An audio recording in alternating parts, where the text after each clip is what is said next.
नमस्कार, मी भीमराव काळे पाटील, BKP मराठीमध्ये आपलं सर्वांचं स्वागत. आज नवीन दिवस, नवीन विषय, नवीन दिवसाची नवीन अशी चर्चा.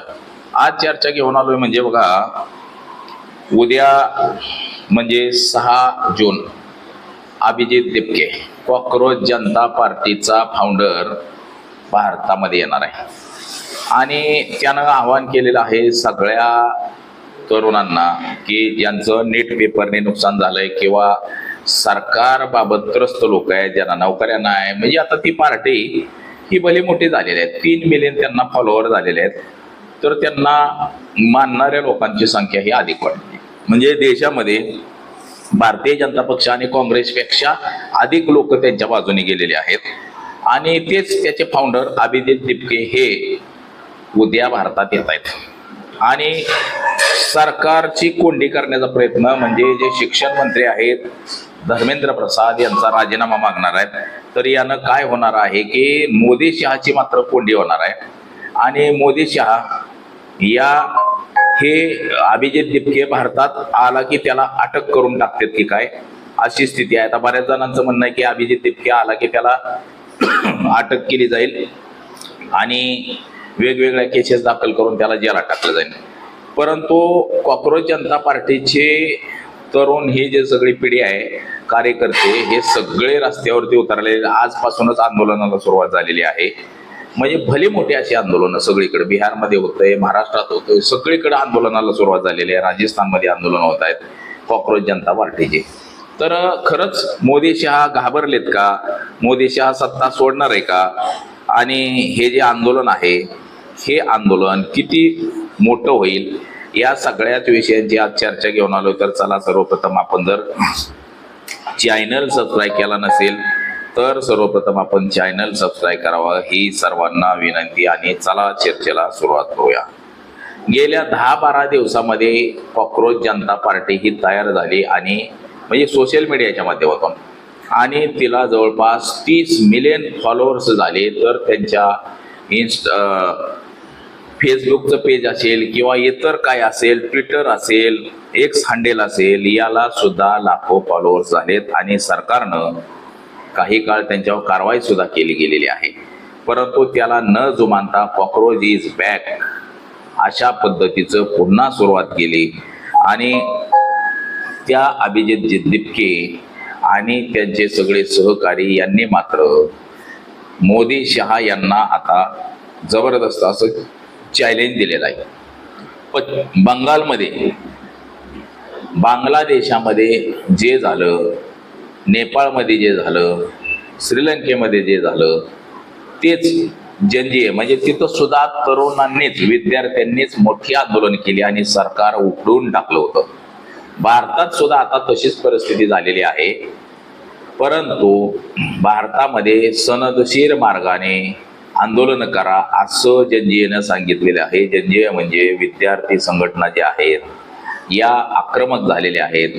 नीट पेपर फुटी प्रकरणी धर्मेंद्र प्रसाद याचा राजीनामाच घ्यायचा यांचा, असं काहीसं बोललं जातं. 70 वेळा नीट पेपर फुटला, भ्रष्टाचारी सापडले, परंतु पुढे कारवाई काय झाली नाही. आता तर धर्मेंद्र प्रसाद यांचं जे शिक्षण विभागाचं जे कार्यालय होतं दिल्लीचं, हेच जाळून टाकलेलं आहे आणि ते जाळल्यामुळं आता तिथं जे होते, जे सगळे पुरावे होते, ते सगळे पुरावे नष्ट झालेले आहेत.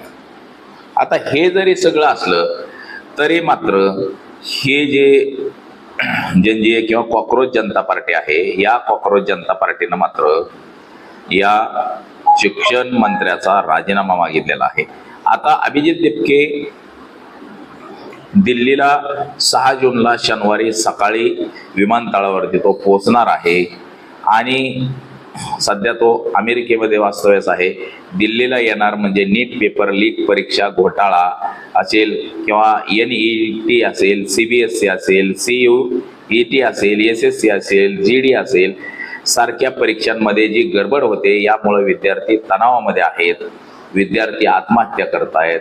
याच्यासाठी अभिजित दिपके हा भारतामध्ये येतोय आणि यामुळं मोदी शहा यांना आता धडकी भरलेली आहे.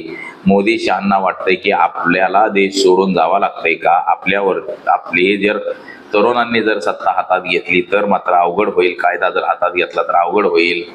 परंतु त्यांना जेवढं दाबता येईल तेवढा दाबण्याचा प्रयत्न केला जाणार आहे. अभिजित दिपके हा विमानतळावरती येताच त्याला अटक केली जाईल असं सुद्धा सांगण्यात येतंय. म्हणजे तो तिथं उतरला की मिलिटरीची फोर्स लावायची आणि त्याला ताब्यात घ्यायचा आणि अटक करून टाकायचा, असं काहीसं चित्र आता भारतीय जनता पक्ष म्हणजे मोदी शहाचा आहे. परंतु आता हे विद्यार्थी जे आहेत हे जर सगळे रस्त्यावरती उतरले तर मात्र अवघड होईल असंही दिसतंय. आता त्यांच्या प्रमुख मागण्या काय आहे की फक्त धर्मेंद्र प्रसाद यांचा राजीनामा, आणि त्या राजीनाम्यानं फक्त प्रश्न सुटणार आहे का, तर ही जी व्यवस्था आहे व्यवस्थाच बदलली पाहिजे. आता ह्याच्यामध्ये काही जणांच्या बदल्या केलेल्या आहेत, नुसत्या बदल्या करून चालणार नाही. परीक्षा व्यवस्थेमध्ये सातत्यानं होणाऱ्या त्रुट्या ह्याची जबाबदारी कोणाला तरी घ्यावी लागणार आहे. आता आंदोलनाचं प्लॅनिंग सुद्धा ह्या सगळ्यांचं आहे. आता आंदोलन सकाळी समर्थकाचं विमानतळावरती अभिजित दिपके भेटणार, नंतर सगळे मिळून संसद मार्ग पोलीस ठाण्यामध्ये जाणार, परवानगी तिथं आंदोलनाची मागणार, जंतर मंतरवरती शांतपूर्ण आंदोलन करण्याची. परवानगी जर नाही दिली तरी सुद्धा आंदोलन केलं जाणार आणि दिली तरी सुद्धा आंदोलन केलं जाणार. आता हे आंदोलन पूर्णपणे संविधानिक मार्गाने करा असंच अभिजित दिपकेनं आवाहन केलेलं आहे. आणि आता सांगितलेलं आहे असं की आता वेळ आली आहे की आपण सर्व भारतीयांनी संविधानाच्या मार्गावरती चालत एकजूट होऊन शांतपणे धर्मेंद्र प्रसाद यांचा राजीनाम्याची मागणी करूया, आपण सगळे जण मिळून आवाज उठवूया असं एक पोस्ट करून सांगितलेलं आहे. आणि भारतातल्या सगळ्या लोकांनी आंदोलनामध्ये सहभागी व्हावं असंही अभिजित दिपके यांना सांगितलेलं आहे. आता CJPची तयारी सुद्धा त्यांनी 3 नवीन प्रवक्ते नेमलेले आहेत. सौरव दास मुख्य प्रवक्ता केलेला आहे, विजय दहिया, आशुतोष रांका यांची नियुक्ती केलेली आहे प्रमुख प्रवक्ते म्हणून. आता या आंदोलनाला पाठिंबा सुद्धा सोनम वांगचुक जे शिक्षण तज्ज्ञ आहेत त्यांनी आंदोलनाला पाठिंबा जाहीर केलेला आहे. अनेक लोक त्या आंदोलनाला जाणार आहेत. भारतातलं हे पहिलंच जनजीएचं एवढं मोठं आंदोलन होणार आहे. CJPची बघा स्थापनाच 16 मे 2026 रोजी झालेली आहे. दिपकेंनी आता ही पहिलीच त्याची भारत यात्रा होणार आहे, म्हणजे आंदोलन होणार आहे. त्यानंतर तो भारतभर फिरणार आहे. आता त्यानं त्याच्या कुटुंबियांना सुद्धा तो विमानतळावरती उतरला की पोलीस अटक करतील अशी काहीशी भीती ही कुटुंबियांनी व्यक्त केलेली आहे. परंतु साहजिकच आहे त्यांना पोलीस अटक करणार हेही तितकंच खरं आहे. आता यावरती सरकारची म्हणून काय भूमिका असणार आहे ते सुद्धा आपण बघूया. सरकारनं आतापर्यंत काय केलंय. आतापर्यंत पंतप्रधान नरेंद्र मोदी किंवा अमित शहा यांनी धर्मेंद्र प्रसाद याचा राजीनामा घेण्याचे कोणतेही संकेत दिलेले नाही.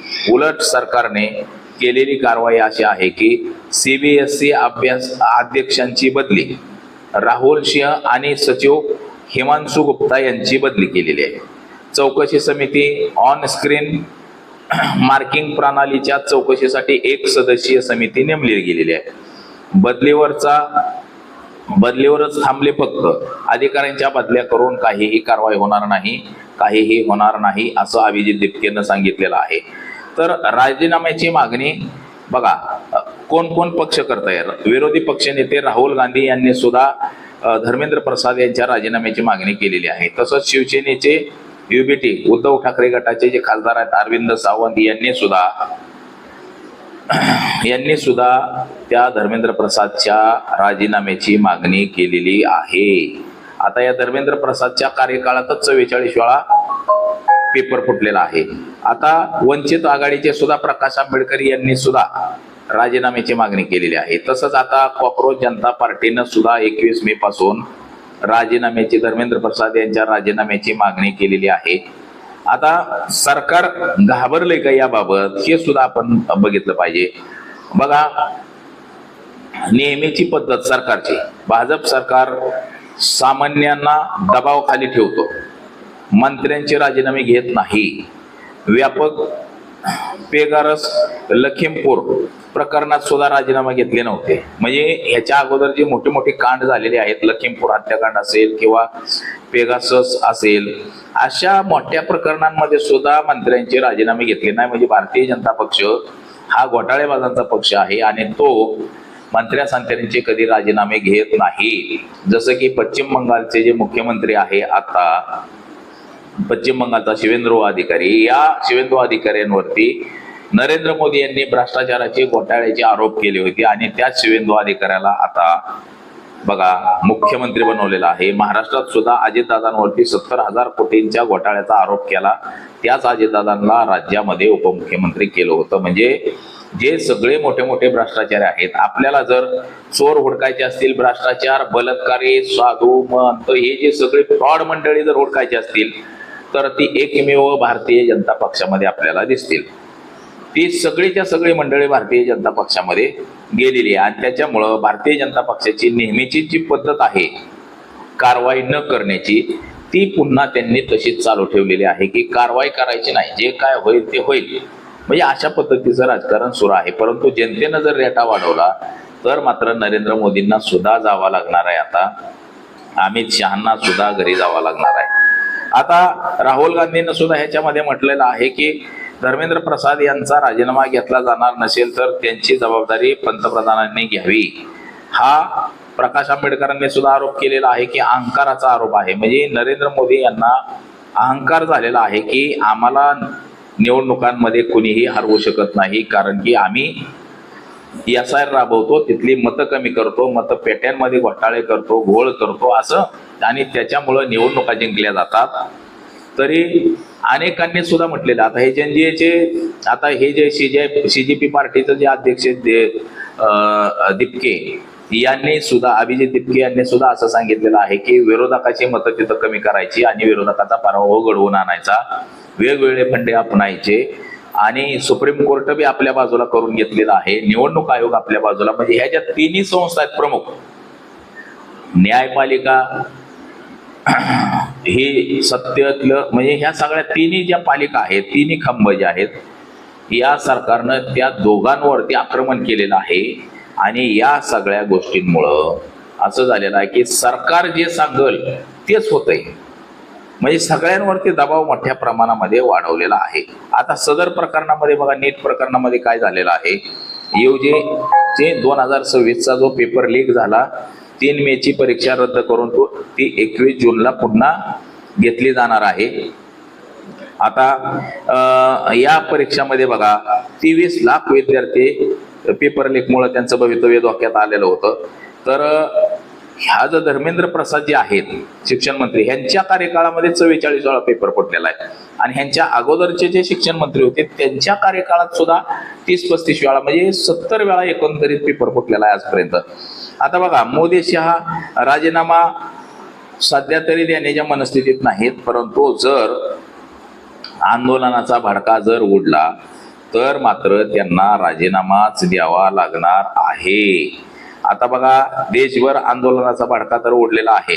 आता आपल्याला तर माहित आहे नरेंद्र मोदी आणि अमित शहा हे कधीच राजीनामा देणार नाहीत, परंतु त्यांचा राजीनामा घेण्यासाठी मात्र आता मोठ्या प्रमाणामध्ये दबाव वाढलेला आहे. आणि तो दबाव हा विद्यार्थी संघटनांकडून दबाव वाढलेला आहे. त्यातच आता ही अभिजित दिपके यांची जी कॉक्रोच जनता पार्टी आहे, हिची भली मोठी अशी भर पडलेली आहे. आजवर ह्या विद्यार्थ्यांना प्लॅटफॉर्म नव्हता, तो अभिजित दिपकेच्या माध्यमातून प्लॅटफॉर्म मिळालेला आहे. आणि आता ह्या सगळ्या संघटना रस्त्यावरती उतरायला लागलेल्या आहेत. याचे बघा आपल्याकडे काय व्हिडिओ सुद्धा आहेत. बघा विद्यार्थी कसे बोलतायत. हे सगळे आजपासूनच विद्यार्थी रस्त्यावरती उतरायला लागलेले आहेत.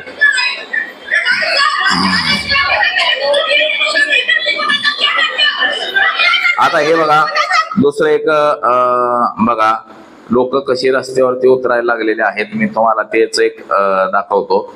भले मोठे असे बघा हे आंदोलन सुरू आहेत. पोलीस अन्याय अत्याचार करतायत, परंतु विद्यार्थी सुद्धा माग सरताना आपल्याला दिसत नाहीत. विद्यार्थी सुद्धा सगळे रस्त्यावरती उतरून ठामपणे निदर्शनं करण्याच्या भूमिकेत विद्यार्थी सुद्धा आहेत. बघा हा बिहार मधला बघा ही आंदोलन सुरू झालेली आहेत आता.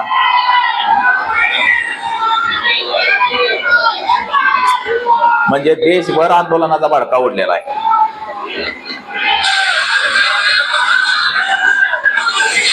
अभिजित दिपके हे उद्या येणार आहेत, तरी सुद्धा कालपासूनच आंदोलनाचा भडका हा देशभर उडलेला आहे.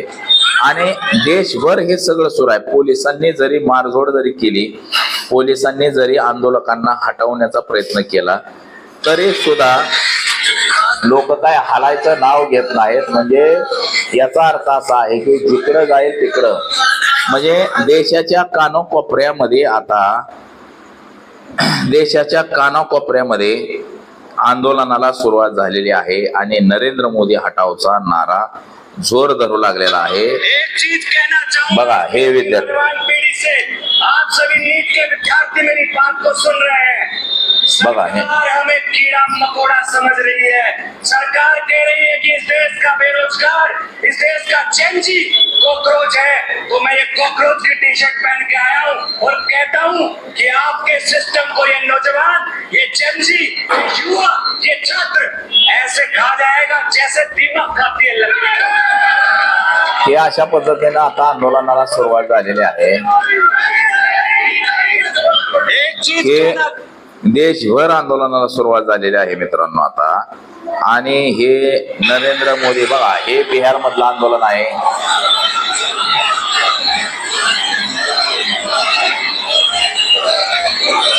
अशा पद्धतीनं हे सगळे आंदोलन सुरू झालेले आहेत. म्हणजे नरेंद्र मोदींच्या विरोधात आता आंदोलनाचा मोठा असा भडका उडलेला आहे. तर मित्रांनो आता उद्याच्या आंदोलनाचं सुद्धा आपल्याला सगळ्याला नियोजितपणे माहिती सांगू. आणि अभिजित दिपके आला की त्याला अटक केली जाते का आंदोलन करून दिलं जातंय हे सुद्धा बघणं महत्वाचं आहे. आणि महत्वाचं म्हणजे तिथं किती लोक जमतायत हे सुद्धा महत्वाचं आहे. जर थोडी लोक जमली तर सरकार आंदोलन चिरडून टाकेल आणि खूप लोक जर जमली तर मात्र सरकारला आंदोलन चिरडणं मुश्किल होऊन जाईल. तर बघा आज एवढंच. माझा सहकारी कॅमेरामन अनिकेत मी भीमराव कडाळे पाटील, BKP मराठी, इंदापूर, पुणे.